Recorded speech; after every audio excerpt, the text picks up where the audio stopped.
வணக்கம். அறம் சொல்லும் திருக்குறள். இந்த பகுதியில் இன்றைக்கு அதிகாரம் 4 அரண் வலியுறுத்தல். குறள் எண் 1. சிறப்பு ஈனும் செல்வமும் ஈனும் அறத்தின் ஊங்கு ஆக்கம் எவனோ உயிர்க்கு. இந்த குறளினுடைய முழுமையான பொருளை பார்த்தால், பொதுவாக ஒரு பாமர மனிதன் வாழ்க்கையில் தேடுவது 2. ஒன்று புகழ், இரண்டாவது பணம்.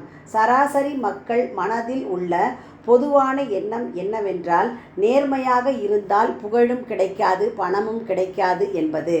ஆனால் நாம் நேர்மையாக, அதாவது அறத்தோடு வாழ்க்கையில் இருந்தால் நமக்கு புகழும் கிட்டும், செல்வமும் கிட்டும். அப்படி இரண்டும் கிட்டினால் நேர்மையாக இருப்பதை காட்டிலும் சிறந்த வேறு ஒன்று மனித வாழ்விற்கு ஏது என்று திருவள்ளுவர் கேட்கிறார். இதுவரை சொன்னது மேலோட்டமான கருத்து. சற்று ஆழமாக சென்று பார்த்தால், சிறப்பு என்ற சொல்லுக்கு பெருமை, புகழ் என்று பொருள் உண்டு. அது மட்டும் இன்றி முக்தி என்று பொருள் உண்டு. உண்மைதானே? முக்தியை அடைந்தவருக்கு சிறப்பு உண்டுதானே? ஆக ஒருவர் அறம் சார்ந்த வாழ்வை பின்பற்றினால் அவருக்கு பெருமை, புகழ் பயக்கும். அவ்வாறு அறம் சார்ந்து வாழ்ந்தால் முக்தியை அடைவர். சிறப்பு ஈனும் என்ற வார்த்தையில் ஈனும் என்ற சொல் சிறப்புக்கு பிறகு உடனடியாக வருகிறது. ஆதலால் ஒருவர் ஒரு நல்ல செயலை செய்தால் அவருக்கு புகழ் உடனே கிடைக்கும் என்பதை குறிக்கிறது. இந்த குறளில் சிறப்பு என்பது வீடு பேரினையும் குறிக்கும்.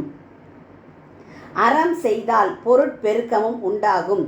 எனவே அறம் செய் என்கிறார். பொருள் கிடைப்பதற்காக அறம் செய்வதை வள்ளுவர் விரும்ப மாட்டார்.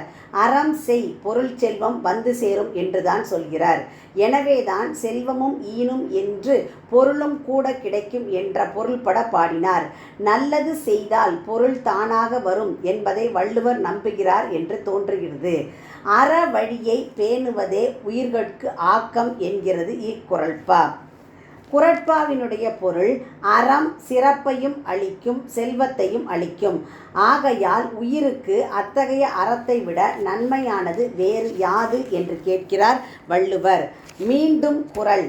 சிறப்பு ஈனும் செல்வமும் ஈனும் அறத்தின் ஊங்கு ஆக்கம் எவனோ உயிர்க்கு. உங்கள் இல்ல குழந்தைகளின் மனதிலே தினம் ஒரு திருக்குறள் பதிய எங்கள் சேனலை சப்ஸ்கிரைப் பண்ணுங்கள். லைக் பண்ணுங்கள், ஷேர் பண்ணுங்கள், கமெண்ட் பண்ணுங்கள், சப்ஸ்கிரைப் பண்ணுங்கள். நன்றி.